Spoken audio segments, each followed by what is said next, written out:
What's up, everybody? This is Shaheem Reid. Welcome to another edition of the Roundup. I'm outside the 4040 Club. We're going to sit down and talk to none other than The Dream. Since 2007, he's been one of the biggest R&B stars with a string of hits. My favorite being I Love Your Girl. But he's also been one of the top, if not the top writer in the music game, penning hits for Beyonce, Rihanna, Jay-Z, and Kanye West on the Watch the Throne project, and a million other people. And he has his fourth album. It's called Foreplay. That's out right now. We're gonna go in this 4040 Club, pop some bottles, talk that talk, don't go nowhere. Shaheem and The Dream right now on the Roundup.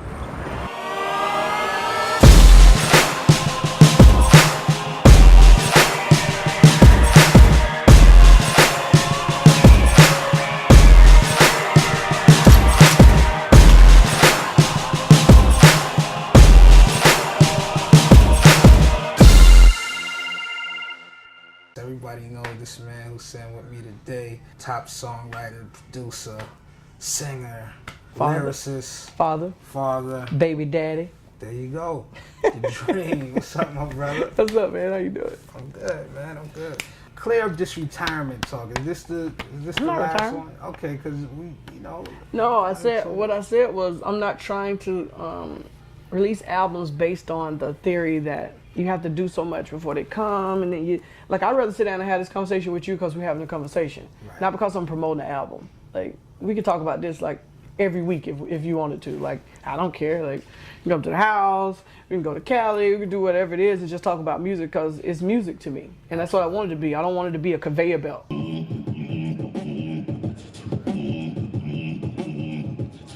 What was those early days like your first studio that you used to work out of? Oh, man. Right. Music, because it started from a band standpoint for me so early, having, of course, played the trumpet, so early on in elementary school, and then just kind of, music was just a thing. You in Atlanta, it's like, marching bands are big, so it's just, like, that used to be, that was my culture. It wasn't like, we're going to make some money off of this, like, it was what it was. It was in our veins. Yeah. When did the emphasis for you shift from the instruments going towards the pen and writing? I think Atlanta just did that. I think Atlanta and what Jermaine had done in Atlanta, L.A. Reid, what those guys was doing. If you see Jermaine in a Porsche, and we're not idiots, you say, how's this happening? Yeah. It's like, oh, well, he's writing this music. No dope? And exactly. Us kids at that point, we're from Baptist churches where all you did was sing. Like, that's where you came from. You came from that part. Like, so we're not thinking about trying to turn it into this industry of a thing where you make money, or a living from. Most people don't even understand that. My grandfather was the first person to tell me, you need to leave that music stuff alone because you're not going to make any money ever. Wow. And it wasn't that, he was never the guy to tell you not to do something. It just hadn't got to us yet that, you can make a lot of money doing this. What was going on at home? What was going on personally?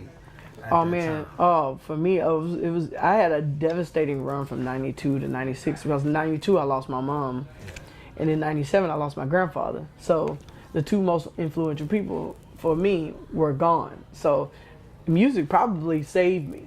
My grandfather had pushed so much into my brain that it really actually didn't hit home until he was gone.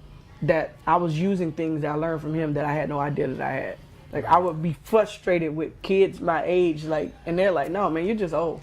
Like, you're just old spirit, old soul, and you just doing your thing, and that's who I was. But it took me a while to know that. I was like 27 before I understood, like, oh, it was because I had to deal with this at 19. Everybody else is like, oh, man, I'm just go back to mom's house. And I'm like, oh, I can't go back to mom's house. That's not happening, Who else was on the come up back then that you would come across, me and T.I. went to Grove Park Elementary School together, but he was already kind of taking off into his thing at that time. We lived in the same neighborhood. So everybody knew of each other, though. It's Atlanta. Like, it's not community. Yeah, it's like we know, even if we don't know. Like, there it is. Saying their real names and whatnot, right? Not their rapping names. Exactly. Yeah. Like, if Tip was here, he'd be like, "What's up, Terry Nash?" Like, that is just, it is what it is. When did you first start going to the studio out there? Like, what were some of your early memories and who was you coming across? Probably '98. At that time, I was signed to this rap guy out there, Raheem, and Raheem Dream. So I was signed to him, and we did this record. I was in a singing group at the time. We did this record called Most Beautiful Girl. And so that was like this bass record. And bass records, of course, was big because everything was about Freaknik at that time. I'm like 17 years old, you know, like doing my thing. And even now when I'm listening to the vocals back, I'm like, oh my God. People think I sound horrible now if they heard this song. They'd be like, what in the hell? That was my kind of first time getting into the vibe of going into an actual studio and starting to take it serious. And I was really serious. I was not. I took everything that I learned from an ethics standpoint that my grandfather taught me and put it into that. And saying if you pound it as hard, whatever thing in the same direction, if you keep hitting it at a certain point, it's gonna break and it'll open up. So that's what I did. Like it was like, okay, cool, this is what I'm gonna do. I'm gonna focus on this thing. We go either succeed or die trying. It is what it is.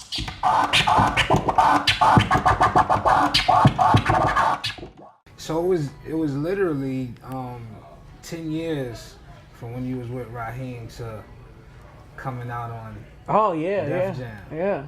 So during that time, did you spend it honing your craft as a songwriter? Oh, definitely. I developed this attitude that because we're in Atlanta, if you make it to TV in Atlanta, if you make it to the radio, it's the greatest of things.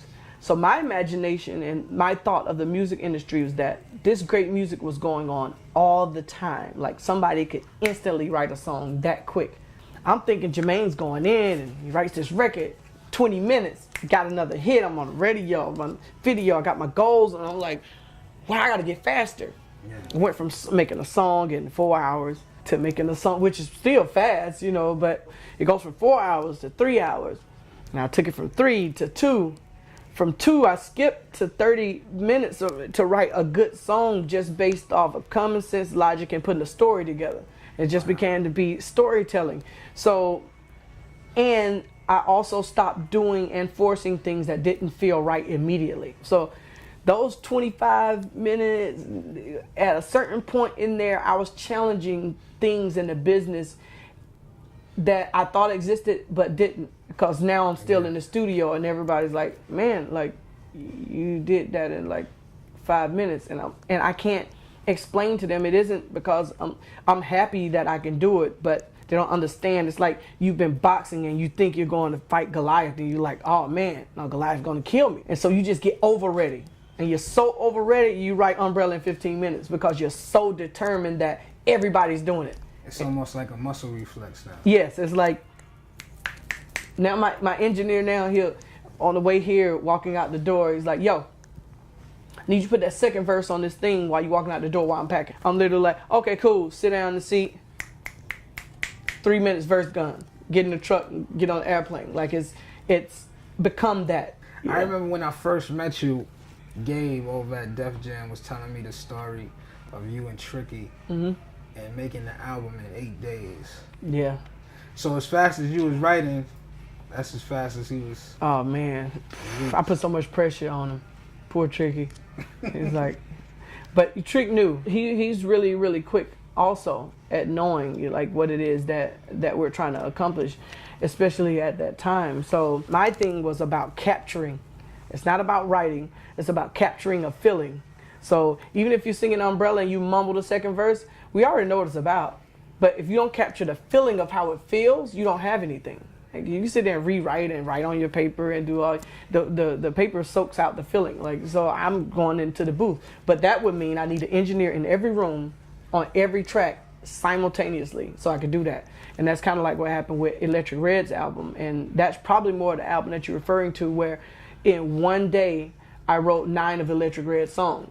It was literally Los and Trick. I pinned them up against each other, and I just came in. I remember walking in, whatever this day was in Atlanta, saying, all right, let's go. And from 3 o'clock in the evening time to about 2 a.m., 9 records was done. And it was basically over with. And that was a great album. That Electric Red album was a great album. Wow. One of the things, we was in the studio, you know, Timberland popped up. And what is it like to team up with, you know, a fellow heavyweight in the game? We worked on 2 records on Rihanna's Good Girl Gone Bad album. That was the album that Umbrella was on. Yeah. We did 2 records on that particular album, so it had been a while. It had been a while though. But you've taken off to. Yeah, I'm different. Yeah, I'm definitely at a different that space. That was like the sophomore rookie campaign for you. Yeah. Now you like a perennial all-star. That was the freshman campaign. Even that whole Jungle City studio, man, just the synergy that I had a chance. We kind of created that over. We kind of created that over time. Me, Tim, BJ. It's funny to be like that guy from a freshman standpoint in 07 to now. Like you're literally like kind of the gatekeeper when these guys come. Kanye West, All of the Lights. Oh yeah. Came in at the fourth quarter for the fourth quarter. Yeah. Tell me about that. Oh man, I was we was recording for B and Jay and Ye and B were of course downstairs. We was at MSR Studios and I just happened to go down there to let them know I was going to get something to eat. And Ye was like, yo, I want you to listen to something. And it usually means I want you to record something. You gotta jump on and write something. Once I heard the track though, I was like, oh, this is pretty good. So I go in the booth and I start to sing, turn on the lights in here, baby. So I start that part. And he's like, no, you going. And me, because I do this for people, I have no personal attachment. Like, oh my God, I'll go through 20 melodies. Like, it doesn't matter to me. I don't take it personal. Like, okay, cool, next one.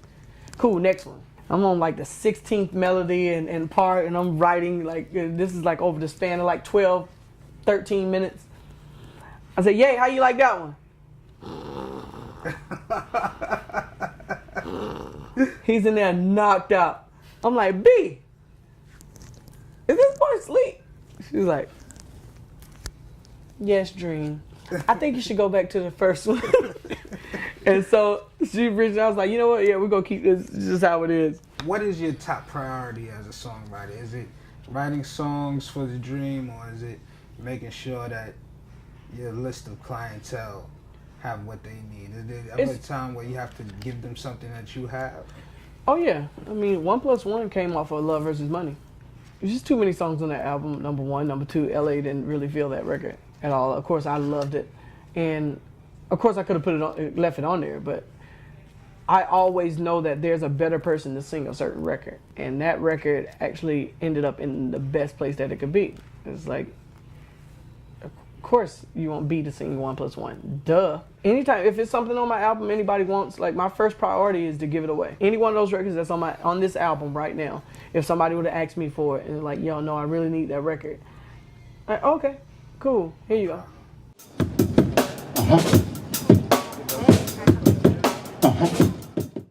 Now with this new record, which just so happens Foreplay. Place here, Foreplay. What was the science behind the title of Foreplay? I wrote the song Foreplay here in New York, actually, Germano Studios, because I needed one of those super sex records that I hadn't had yet actually on the album, and so that just literally by being 4 in the 4th installment and what it was that I was doing, it just kind of made sense to make it Foreplay. I'm looking at this artwork, it's very intricate. I put a lot of thought into it. There's a whole little decoded thing in here also that you literally have to look on, like on your phone and go through the numbers with the, with the letter. Oh, that's Illuminati, man. What's going on? So we know about you as a writer, producer. Now you have an executive hat that you're wearing as well on that Def Jam. It's an executive thing, but I think it's more because I'm creative of why I even wanted or asked for the title. They really more so need that type of a thing. The small secrets into getting artists to perform to a certain level, making them comfortable about turning their album in or whatever it is, all of these things where it's this kind of black hole now, I get to be the liaison. I have so many conversations and so much respect and for the roster of Def Jam artists, which I just think are the greatest, artists, like, you got period. Heavyweight staff over there. Yeah, and sometimes to see them not live up to their ability, or watch my team, from the office standpoint, not live up to the ability of how creative and great we are. I'm there to try to make that thing work. This Rockefeller chain, man, that you have on. Tell me the story about yours, because on the back of it is a special engraving. Engraving? Yeah. a lot of it has a lot to do with just how I am with the people that I work with and become friends with and start to groom relationships with. Ever since Umbrella, I think, you know, there was a Grammy winning song, you know, for Jay at that particular time. Then Single Ladies, you know, was for B, and of course No Church, you know, was also with Rockefeller. And that changed what people, you won't get a chance to see it because he's wearing it, of course, but it says to dream from the Carters, so it's not just Jay, it's Jay and Beyonce. Yeah. No, they know that I appreciated the chain, period. Absolutely. Like, I was always asking for it, like, yo, where my chain at? Like, how many Grammys? How many? What I got to do around here? Like, I'm like, yo, I'm paying some bills around here. Like, what's up? Where's my chain? So after what record did you get it? It wasn't a record. It wasn't. Yeah. They didn't look at it like that. I think Jay more so like just appreciated the fact that I wanted one. One day him and B just surprised, like, yo, here you go, we got you this. And I was like, oh, you know, made my day, of course. This next question, I'm gonna take it straight to ATL. Saturday evenings, 6:05 TBS. Everybody know what that's about. The dreams, fondest memory of watching The American Dream, Dusty Rhodes is. Oh man, the memory I have the most is when I found out he had a son, Dustin. Was it Dustin? Dustin, yeah, it's Dustin. And so that's when I was like, oh, this is dope, because he wasn't like Ric Flair and like Sting, or like the husky guy. Yeah, he's like the underdog. Every now and then they'll let him wrestle for a championship, but they'll take it back like the next week. Like, it wasn't gonna be like no 8-week reign. The most expensive bag that you've ever purchased was? Wow, I bought my friend Karen Kwok, who works at Def Jam. Oh yeah. I bought Karen this Valentino bag, and it had Swarovski crystals on the first, like the whole like panel, both of the panels Swarovski crystals, and this is when Swarovski was like racking up, and the bag was like 8 G's. I bought it for her. She's like, oh, one of the things came out, so I took it back. I still want to choke her right now. Like, seriously. The dream's worst nightmare is? My worst nightmare is not being able to work, period. Physically, mentally, like I can't, man. A legendary singer who I can guarantee would make a comeback if they use my production and songwriting would be? Wow. I can't say comeback. If we could take that word out, if we could take comeback out and just say probably just become more mainstream and I guess more people would understand where they come from. Absolutely. But I think I have a better and great understanding of 2 individual people who absolutely don't need me. So this is no disrespect. They don't need me at all, and I know that they don't. And that would probably, those 2 people would probably be Prince and R. Kelly. Wow. Yeah, because I see something in them that they've given to me that they can't probably see themselves, or they just have no desire to, and they just like, you know, I'm good. Like I'm doing my thing. We all know about the Grammy Awards and your attire for that evening. I was so dope. Oh my God. What were the alternate choices for that evening? Did you have any other choices that you were gonna wear? The people in this business, like, they better not have me there next year. Like, because now that I know, I'm like, oh, really? Like, oh, okay, cool. Well, now I'm gonna come in a fur house coat, like with my name on the back. Like, I'm probably gonna look like Ric Flair when I go out there the next time. And the truth is, I know that it's only really a conversation because Jay said it. Nobody remembered when I actually was there with a suit on 2 years prior to that for winning Song of the Year. Nobody. Yeah. That's too smooth. Well, I'm looking forward to seeing you and Kelly on that tour, my brother. No, got there, do a little thing, shake a little tail, brother. Absolutely. Thank you for coming through. Thank you, brother. Shaheem Reid, the Roundup. Because I'm promoting the album. Like, we could talk about this like every week if you wanted to. Like, I don't care. Like, you can come to the house, we can go to Cali, we can do whatever it is and just talk about music because it's music to me. And that's what I wanted to be. I don't want it to be a conveyor belt.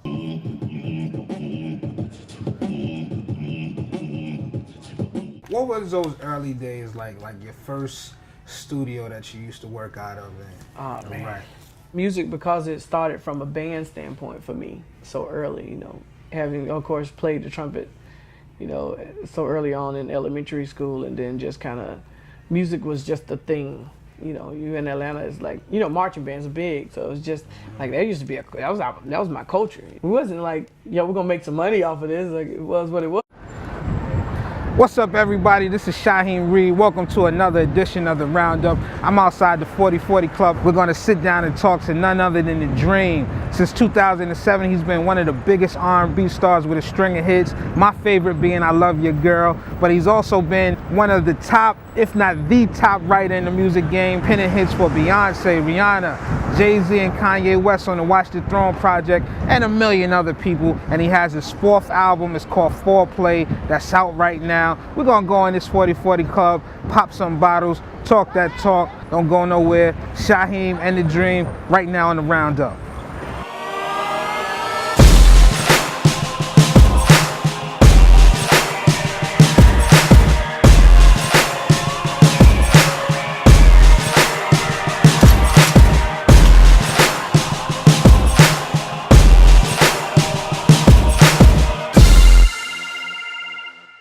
Everybody know this man who's sitting with me today. Top songwriter, producer, singer, lyricist, father, baby daddy. There you go. The Dream. What's up, my brother? What's up, man? How you doing? I'm good, man. I'm good.